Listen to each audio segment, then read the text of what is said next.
Hi, welcome back to the Alternative Muse. We're here today with Brady Vice, the owner/content creator of the Ilovelocalmusic YouTube channel, as well as the What You're Not Hearing podcast co-host. Yeah. Hey guys, how you doing? I'm so excited to be on here. It was a really good message to get from a fellow classmate who I've not seen in years, to just kind of, catch up and talk about things, where we've been and where we've come, kind of thing. Yeah, for sure. No, I haven't talked to a lot of people out of the Fleming County graduating class, and I think it's cool that seeing your videos from like bluegrass and folk music and things like that. I was just really excited to see somebody else from that area that was also interested in doing video work and stuff. So how did you start doing that? Well, one day I just kind of was scrolling on all these YouTube videos and seeing all these Styx Hicks videos, and if anybody knows Styx Hicks from the area, he's a local celebrity for filming all these bluegrass shows. And I'm like, I kind of want to do that, and so I bought a camera, and that led to me buying another camera. And then one night I was kind of sitting in Austin Tackett's basement, David Austin Tackett, who is my co-host on What You're Not Hearing, and we were just talking. He's like, man, you should do this. So I love local music. I kind of just, you see the Lexington market for music has kind of grown over the past couple years, the Louisville market for music, and they're both different. I mean, Lexington market's more aimed towards the new wave of country, which is kind of a resurgence of Americana-esque country and, like the early 80s and stuff like that. And then Louisville is more of a punk scene, rap scene. They have a really cool scene up there too. But Eastern Kentucky, it really all ties back to traditional music here. And I'm not saying it's all traditional music, because there's a lot of great artists from different genres, varying genres, that I've ran into and had great interactions with. But I just kind of want to shed a spotlight on that. And I'm still kind of going about it blindly, but I think I'm kind of getting my footing now. And there's still so much to do, but I'm enjoying it. And it's interesting also thinking about the timeline that you started it, because you started this, right before the pandemic. Yeah. So how has the pandemic impacted how you're approaching your videos and recording music now? Well, it's really crazy, because Ilovelocalmusic has been a thing for mainly the whole COVID pandemic time. Started in the end of November, around Christmas time, because that was our first video, was Have Yourself a Merry Little Christmas by David Austin. And we got into the new year, and I was getting the ball rolling with live shows. I had about 4 or 5 live shows under my belt, and then just everything just hit like that. And it was kind of, at first I don't want to say depressed, but I got down, and it kind of hurt my feelings there for a second, because I was like, man, this was getting so good. But it's gotten better since this has happened. I've had more time to sit down and plan accordingly, I feel like.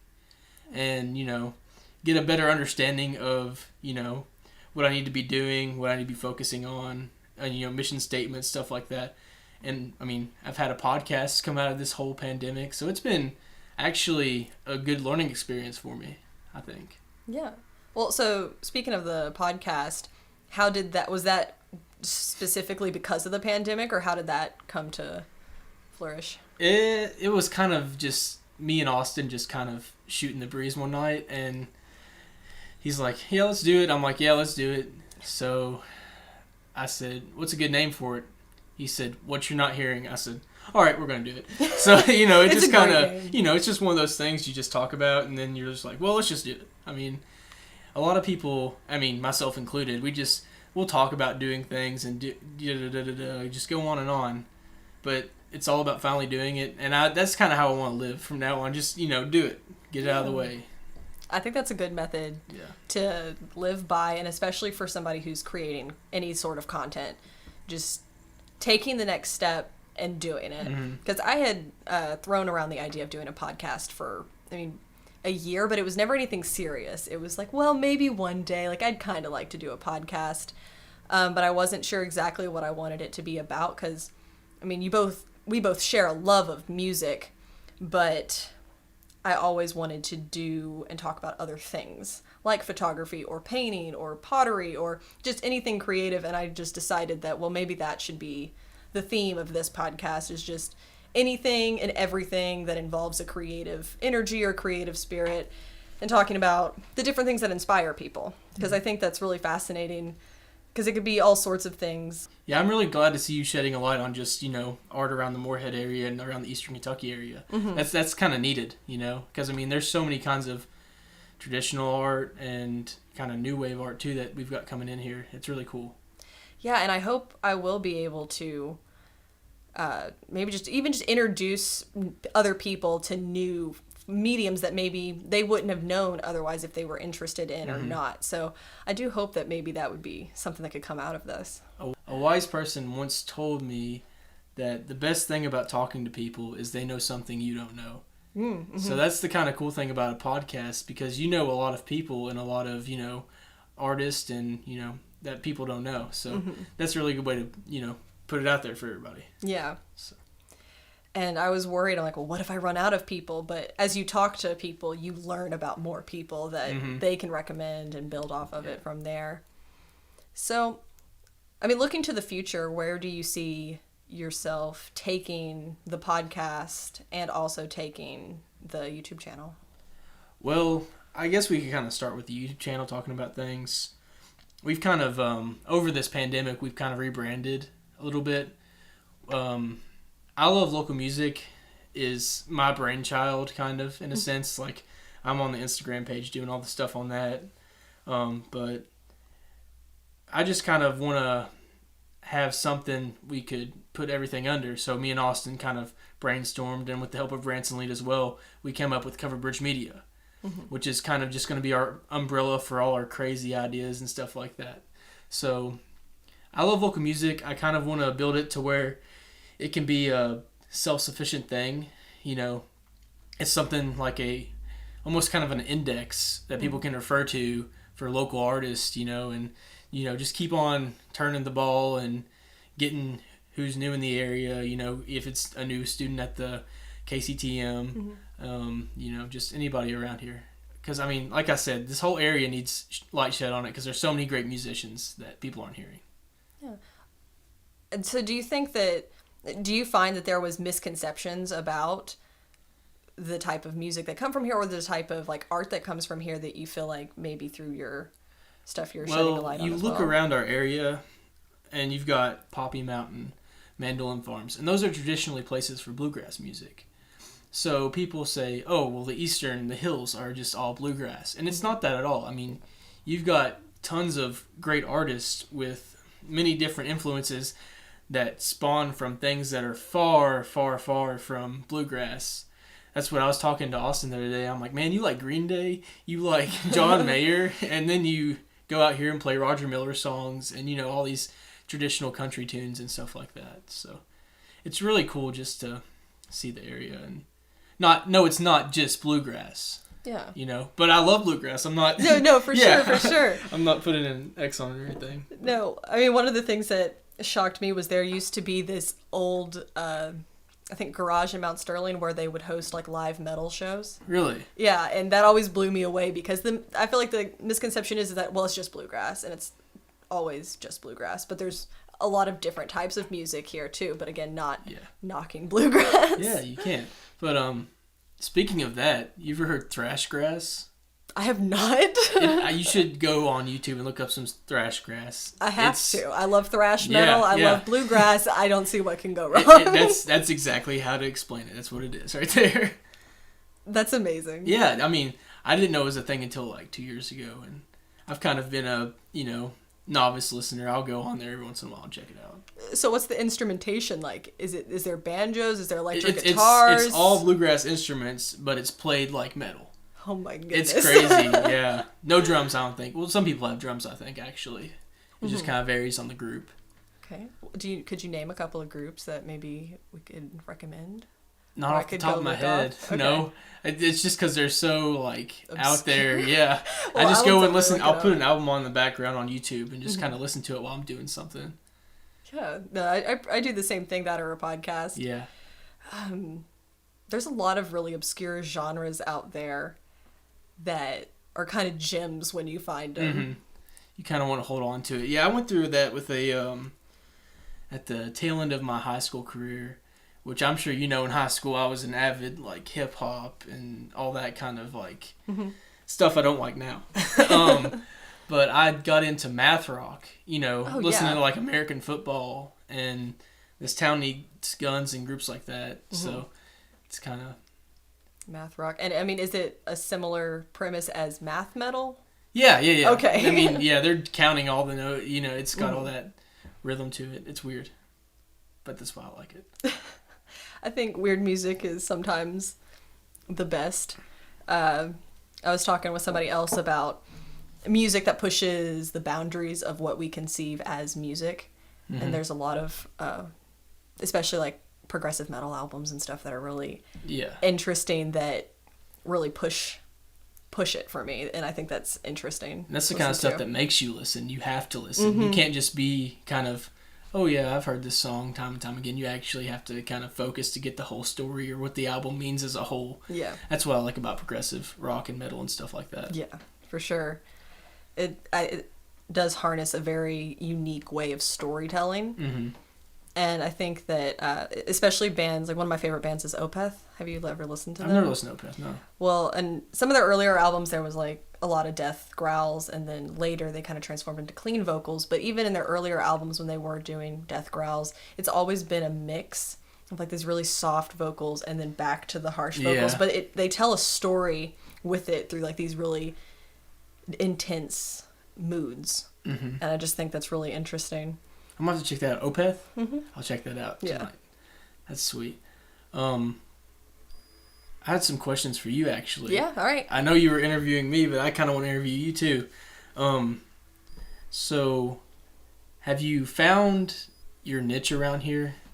That's just kind of a question I have, because I still don't think I have. My niche? In a sense. Like, I don't know. Not necessarily a group of people you hang out with, but like, your cohorts and who you're doing business with and stuff like that. I mean, maybe. I think now that I've graduated and the pandemic, it's kind of a bit strange right now, but I don't know. I don't know if I found my niche. Hobby-wise, I kind of know what I do. Like, I do my freelance journalism or just go make pictures of a bunch of different things, of live music, of events, and things like that. I'm currently working for the radio station, but when we were back in school, I was the editor of the student newspaper there, and so I was really involved in that, and with those people, teaching and also learning myself. So I guess that was kind of my niche, and right now I'm just kind of been preoccupied getting involved in kind of personal projects like the podcast. I've recently started salt printing. So outside of journalism, I also do some artistic photography, and I do salt printing, which is right over there on the wall, actually. Wow. I wish y'all could see that. I can overlay it. Yeah. But there's it's an old process where I print off a negative on like a little plastic kind of transparency almost, and I have a contact printing box. So I have got my printmaking paper, and I coat it with salted paper sensitizer and then silver nitrate, and I expose it outside in the sunlight and bring it back in and develop it, and that's why I've got kind of this setup here for my times. I got you. How long do you usually have to sit it outside for? It can range anywhere from 4 minutes to 30 minutes. Okay. It depends on like the type of day, if it's cloudy, all kinds of things. I'm gonna have to buy one of those prints from you. Not one of those, because I know those. I've got a box. Yeah, you can. I'll have to look after this and figure something out. Yeah, I'll show it to you. So I guess that's just what I've been into overall, is just getting involved in that project for myself. Those are 2 pictures that are part of a series that I'm working on, and it's a series about being in association with geography, especially Appalachian geography. So that's the focus on that project. And that kind of trickles into my next question, actually. Okay. With the geography of Appalachia and where you're living, I mean, because right behind your house, there's mountains here. Yeah. I mean, is it really easy for you to draw inspiration from that? Because, I mean, I'd be inspired every day just walking outside and drinking a cup of coffee. That is a good porch for coffee. Yeah. I just look at the trees. And, I've always been... I feel like I've always been really in touch with nature, and that's just something that I've loved to be a part of and to be outside. Mm-hmm. And so I would definitely say yes. And last year I went to Arizona and New Mexico and Colorado, and we did like a big road trip. Yeah. And it was an amazing road trip. We were out there for a little over a week.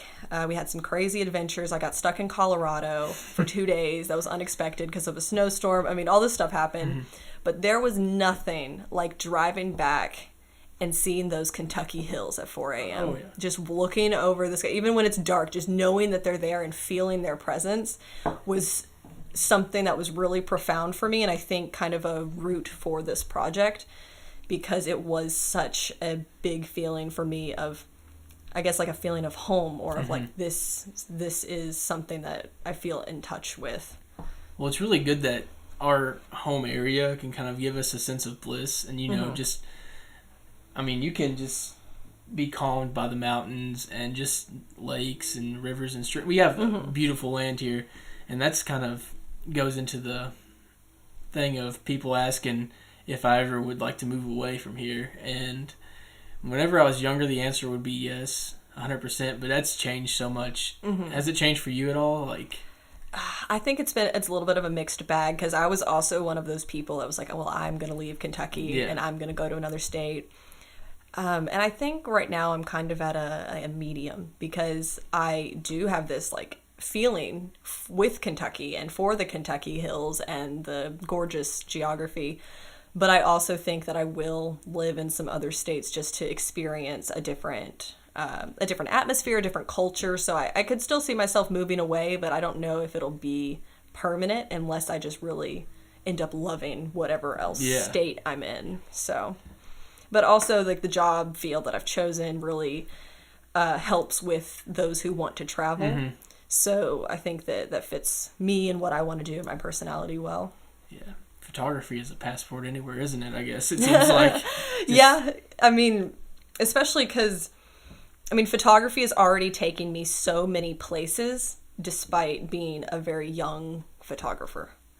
I've got to follow around like the McLean Family Band in Bristol, and I've been to the Carter Family Fold several times and was able to take pictures. I've been to the Ryman in Nashville. Just different things like that it's just been an amazing experience already, being able to have access to those types of things just because of photography and the people that I know and meet. Those three things you just dropped made me really jealous. You should definitely go. Always wanted to go to the Ryman. Always. Yeah. It's such a beautiful building. I wanted to go. We were down there in Nashville, actually. We went last summer and just couldn't swing it, couldn't fit it into our weekend schedule, I guess. Man. I definitely recommend it, and to the Carter Family Fold. Oh, yeah. Now, where is that at in Virginia? That's in Hilton's. Okay. Hilton's, and I think we talked about this before, but I just, in one ear out the other sometimes, I just forget things. No, that's okay. We didn't talk about it long. It was over text, but it's great. Where the original Carter family played and where A.P. Carter was born. Mm-hmm. It's just a really neat experience. And also, like, outside of the, I guess, famous locations, just having the access to be with people who love music and care about music and people in a similar way that I do, and having them trust me enough to be there constantly with a camera. And like when I was with the McLean Family Band, he was doing a radio show with a guy in Bristol, and we were able to just go into his house, down into his basement where he records this radio show. And it was just such an odd thing, because he doesn't know me, but because I have this gorgeous access and the trust of the people that I'm with and the care, I'm able to do that. And that's just something that is priceless for me when it comes to photography. And that'll take you a lot of very interesting places. Yeah. That's awesome. But I like what you said, kind of being with people you have common interest in, like music. I've kind of noticed an uptick in around here as of recently, and I kind of contribute a little bit of that in the Moorhead area, especially to Sawstone. Have you been to Sawstone? I have been to Sawstone. Yeah. Right before everything hit, and I think actually as we're recording this tonight, they're going to actually do their first live show since the pandemic. Really? But yeah, that kind of put everything on a hold. But they were doing a really good job getting local artists in there. Yeah, I went and saw Sarah Kate Morgan play. Were you there that night? I was not. I wanted to go to that show. Yeah. It was good. I saw Jeremy Short there, New Beckham, David Austin, and Bailey Morgan. Pretty good little spot for live music. Yeah, and I mean, craft beer in and of itself is kind of an art. Maybe I should ask them and see if they want to come on the podcast. That'd be a really good conversation. The creativity that goes into the different flavors of craft beer. Because, I mean, I feel like you definitely have to have a creative mind and a creative eye or taste. Yeah, you have to really know. Pick the flavors. Brew making is really an interesting process. I've always wanted to just watch and see how they do it because you've got to get all the grains just right and how I'm acting like I know. I don't know. But it's just you've got to everything has to be at a not almost perfect but relatively close to perfect to get a good batch out of it. I would imagine. Yeah. And it smells fantastic when you go in there. All the grains and for sure. Now I'm craving a Saltstone beer. Yeah, well, they had one the other day that I liked. It was one of I think it's their first sour beer or sour-like beer. Really? I like sour beer personally. But is it like a darker? No, it's not like super light, but it's not super dark. Just right. Just right. Just what I like. Goodness. But we were also, or did you have any other questions? No, I've finished my questions for you. So I wanted to talk to you a little bit about live shows. Like live shows that maybe you've seen, or maybe the live shows that you've seen that have really stuck out to you, that something there was just right. Well, over the past 2 years, I lost count of how many concerts I've been to. It happens. Local and, bigger named artists. I try to steer clear of really big shows like Rep Arena shows and stuff like that. For budgeting is one of the things because Ticketmaster, historically likes to screw people. But other than that, I've been to 1 or 2 shows at Rep. Shows that stick out to me, for the sake of venues, I want to say probably the 2 that I think I've talked about these on our podcast, What You're Not Hearing, is Billy Strings at the Madison Theater in Covington, Kentucky. Beautiful venue. I know Northern Kentucky kind of gets a bad rap as being, not necessarily dirty, but, people don't necessarily like Northern Kentucky. I don't mind it too much. Covington's a pretty area. But that was an amazing show, an old theater. All theater shows I love. And then Sturgill Simpson, which was one of the first concerts I went to at the Paramount in Ashland, which is another. Oh yes, I've been there. That's a great venue, and they filmed "Achy Breaky Heart" there, so I can't. I mean, that's a really good reason to love it. But. So since you mentioned kind of the difference in bigger venues versus smaller venues, I think that's a good branch off, because I feel like there is this gorgeous intimacy with a smaller venue that you just can't get in a big venue like Rep Arena or the Yum Center. It's those standing room only bar venues that I feel like I love more than the big shows. I mean, and I like places that are kind of like Rep Arena's a basketball arena. It's not designed to have music in there. The music's not going to sound the best as good as it should. So you've got the Burl and these theaters. The Burl is an old train depot in Lexington. Have you been to the Burl? I have not been to the Burl, but that's on my list. It's on Manchester Street. I'm sure you've been to Manchester Music Hall, haven't you? I don't recall. Maybe. They have a lot of rock shows up there. I've probably. It's on Manchester Street. Manchester Street's a really cool street. It has it's like a vintage furniture store and Goodfellas Pizza and just a bunch of cool places. But the Burl is an old train depot that was purchased, and I want to say it's 500 people, 1,000 people maximum capacity, which I'm sure that's subject to change now with everything. But it's entirely wrapped in wood on the inside. They went in wrapped it all in wood, had somebody come, and it sounds like you're inside of an acoustic guitar. It's cool. Really good acoustics. And then these theaters. But I just kind of like those smaller venues because you can get a better sound as well. For sure.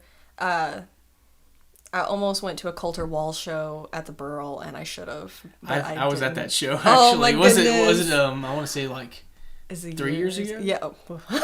It's probably 3 years ago. I just lose time. Yeah, it's been about 3 years. I was at that show. It was him and Ian No. Mm-hmm. And have you ever listened to Ian No? I have not, actually. He actually put out his debut album last year, and it was really good. He's from, I hope I don't butcher this, Beattyville? Yeah. Down towards Stanton, Kentucky. Yeah. It's down around that area. Around the Red River Gorge, yeah. It's around that area. And he's a really Bob Dylan, Woody Guthrie-esque voice. So, yeah, check him out. He put out, but he opened for Coulter, and Coulter himself, he was sick at that show, but he still put on a pretty good performance. Aww. Yeah. His voice is something else, It is so good. I wish I could have been. A venue that I really liked that recently shut down because of the pandemic. They didn't make enough to keep up, so they had to shut down completely. They won't reopen.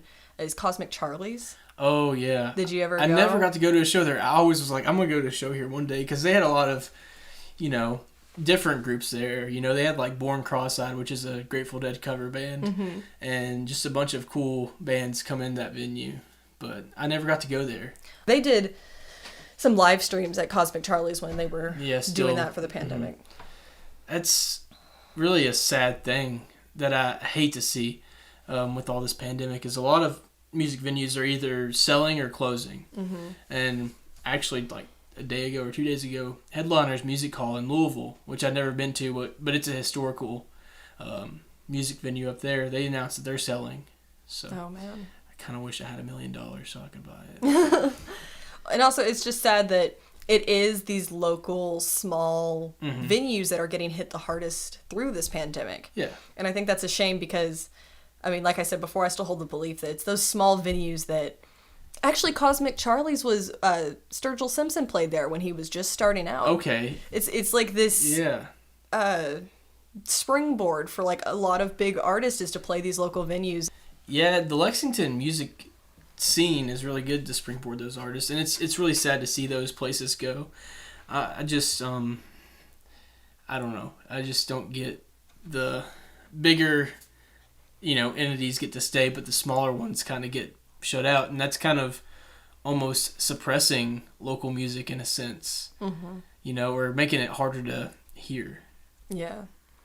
And I mean, I feel like what you're doing is a great way to help with that, because you're not only, I mean, they play and the people who come to those shows or are at the bar at the time get to hear it, but you're recording it and putting it out there for more people to get a hold of. And I think that there's a lot of weight in that, just having that record of it.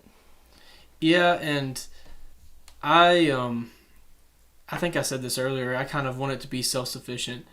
I just want people to enjoy the music, and I don't want to be tied to this in any way. I don't want to be like the I love local music guy.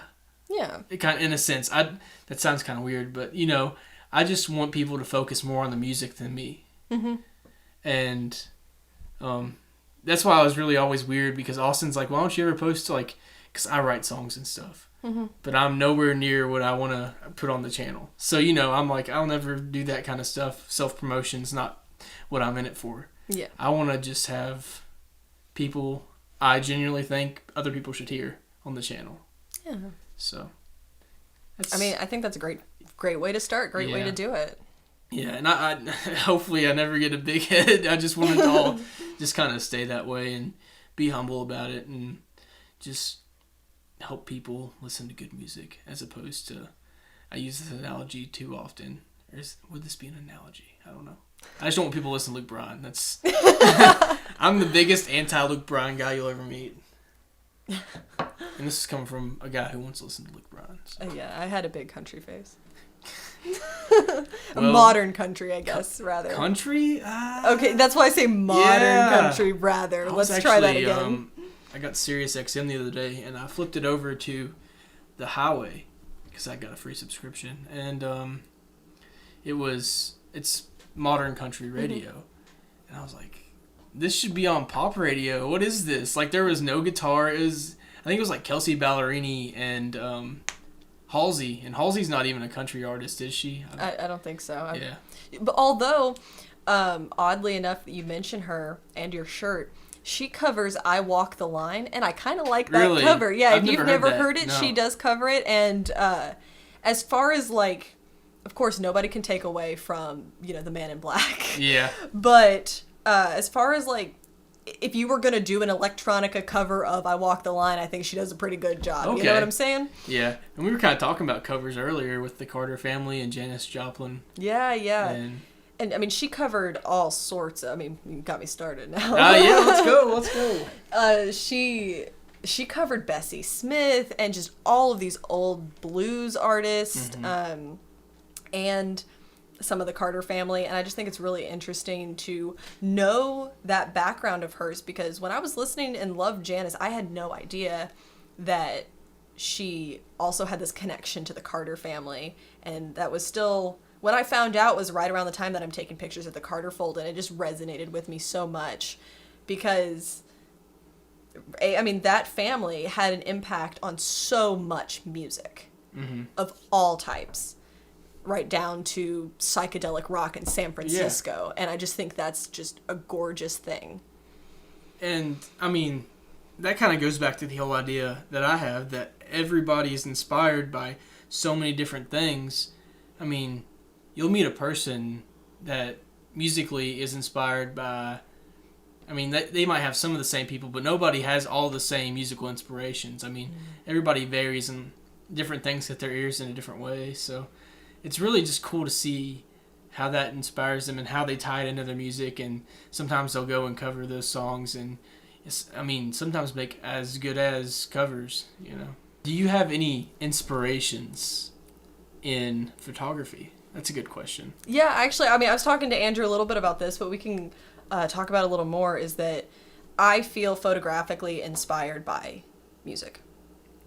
So I'll listen to a song, and maybe it's like the way the guitar hits just right, or the way that there's one line, one lyric that just resonates with me, and that I think about it visually, photographically. So especially with this project about being in geography, that's more where, like, that music also comes into, because I'm inspired by a lot of, like, we talked about nature and stuff, but also with music, there's definitely certain songs that say something that leads to an image that's a part of the project. Yeah. So inspiration for photography for me comes from music as well as other things, because I also paint and, like, do other artistic mediums. So that's really good to see. For the focal point of my life, music is all the inspiration I have. You've got the mountains too, of course, and stuff like that, but music is like the focal point of where I draw all inspiration from. And do you ever see yourself going through musical moods, different genres for different weeks or days and moods?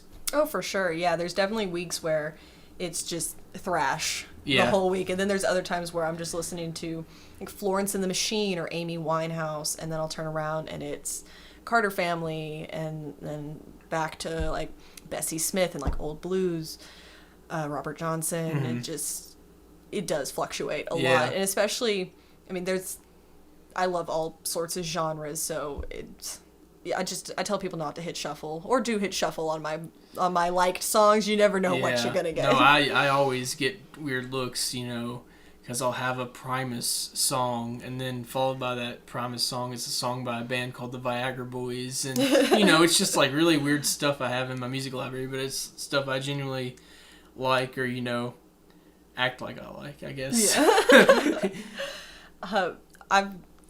I don't know if I could recall one of the big jump, but I know I'll have something from, like, this is gonna be, I'll just say, but, like, Tech Nine. I have, like, a Tech Nine song, and then I'll go to, like, Megadeth, and then, like, Johnny Cash comes on, and then Opeth, and then maybe something opera.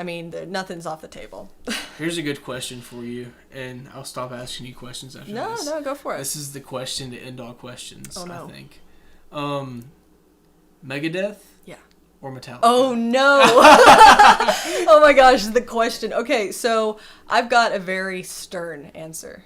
I've got one too, but mine's more of a, untrained ear on metal as a whole. Okay. Mine is Megadeth 100% all the way, always. Okay, I agree with you. So yeah, okay. we're good. Or we can be friends now. we can be friends. That's like if you talk to any metalhead and you ask that question, I feel like it's automatically the same reaction of, oh God.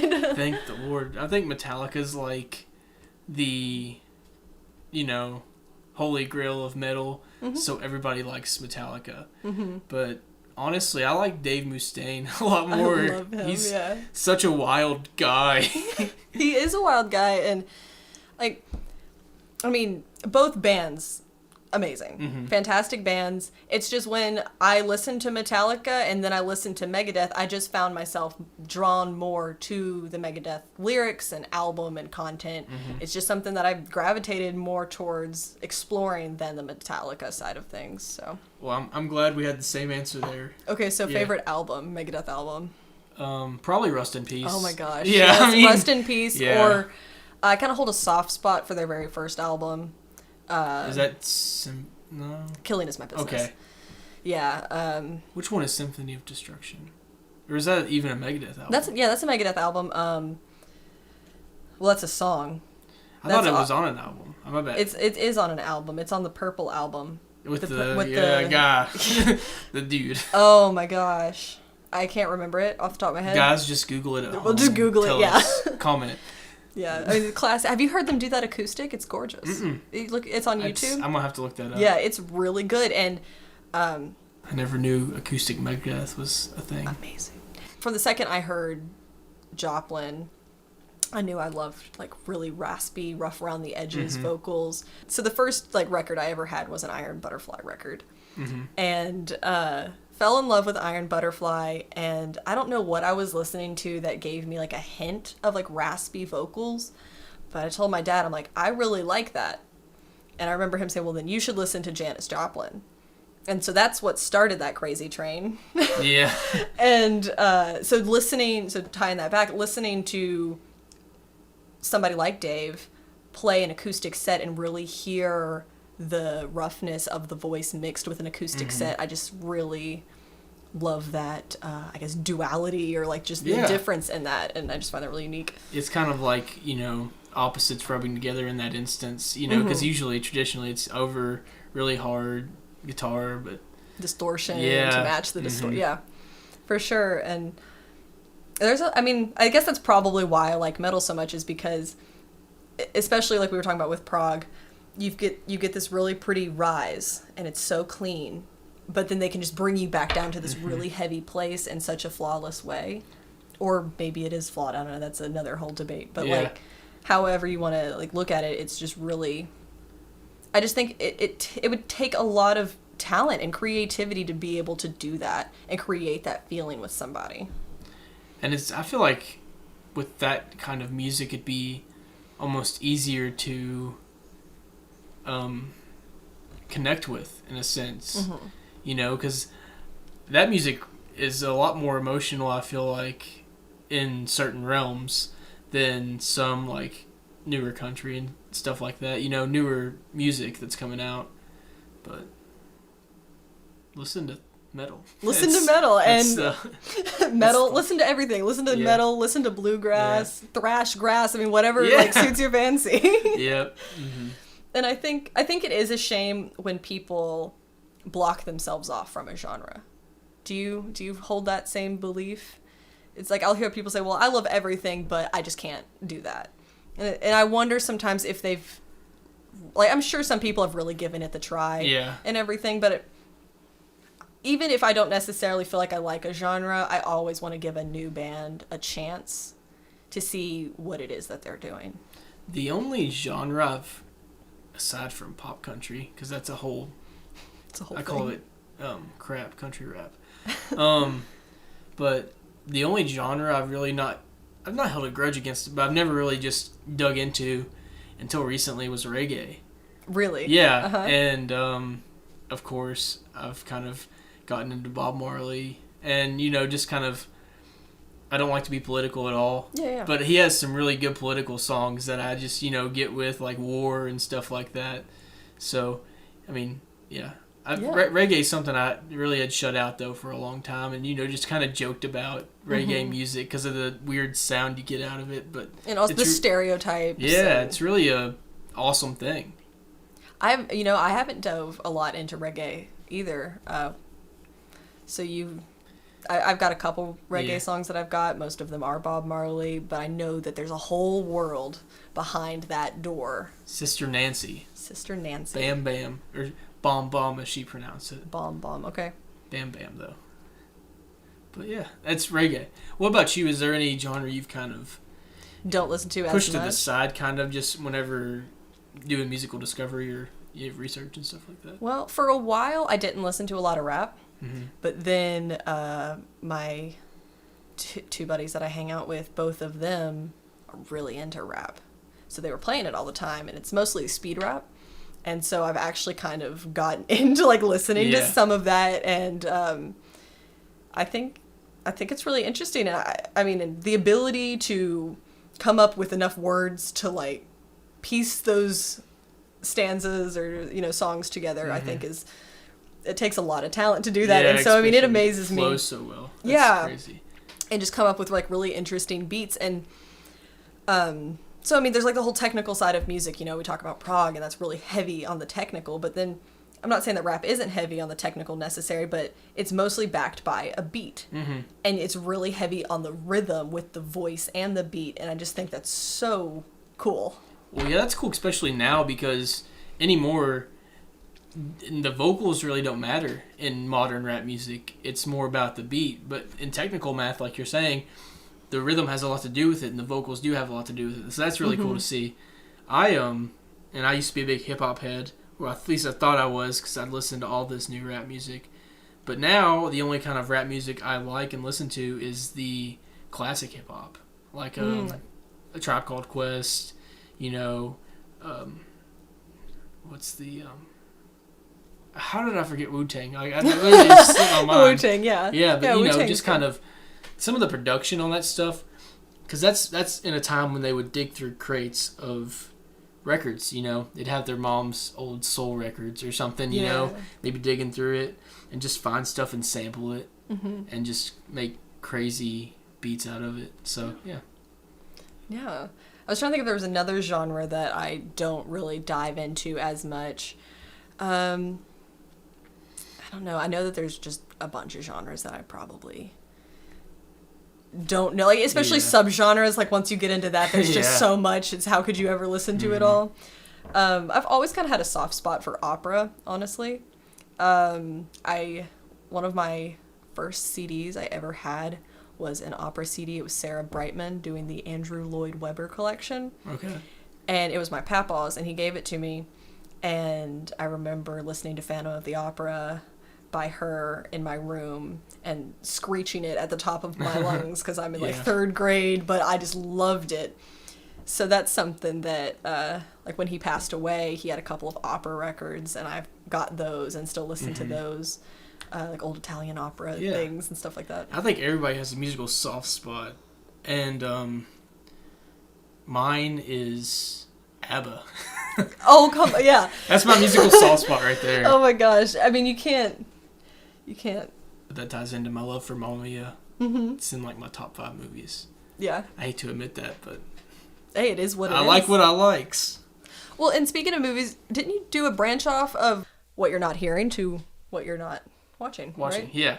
And that's something we're still trying to build on. Mm-hmm. It's kind of hard because Branson's moved away, and he's living in far western Kentucky in Henderson, close to Evansville, Indiana. So it's kind of hard to, work schedules out to where you can record every week. But that's going to be a really fun podcast because Branson's knowledge on movies in general, he has a really good music knowledge too. Mm-hmm. But movies, he is a buff. I mean, he knows everything, and we'll be talking about stuff, and he'll tell me something I don't know every time we talk. And that kind of goes back to the whole idea of everybody knows something you don't know, and that's why I just love talking to people. Yeah. Yeah. So I guess that's part of the reason I started the podcast, so we can interview these people and learn new things we never knew. About different movies and stuff, yeah. I've got some good movie recommendations we can talk about. Well, I guess depending on what types of movies you like. I'll talk to Branson. He should have you on the podcast. That'd be awesome. Yeah, I don't know if I could talk music better than I can talk movies, but I've got some strange, like, older movies and films that are kind of fun. It's one thing I've always wanted to do was buy a VHS player and just get all these old movies from Goodwill that I see and stuff like that. Just because, you know, it's stuff you've never really heard of and weird stuff. But Random. Yeah, what you're not hearing, what you're not watching, if I can plug those. Yeah, go for it. I love local music, so just check it all out. We're trying to do good stuff and spread the gospel of good music, good local music. Support your local artists, photographers, you know, painting artists, drawing artists, musical artists. Creators of all walks of life. Anything, you know, your bucket beaters, anybody. Spoon players. Spoon players. Hammer dulcimer players. Of course. Shout out to, is it Scott Miller that plays the hammer dulcimer? I don't know if it's a Miller. Hammer dulcimer. It's a Miller. The hammer dulcimer. I mean, I know the hammer dulcimer, but I don't know if I've seen him play I think it's Scott Miller. It's Elijah's dad. Mm-hmm. But yeah, sweet. All right. Well, thanks for coming on the show. Thanks for having me. I had really fun talking. I feel like we could have gone for hours. Probably. Honestly. Yeah. But great. Thank you.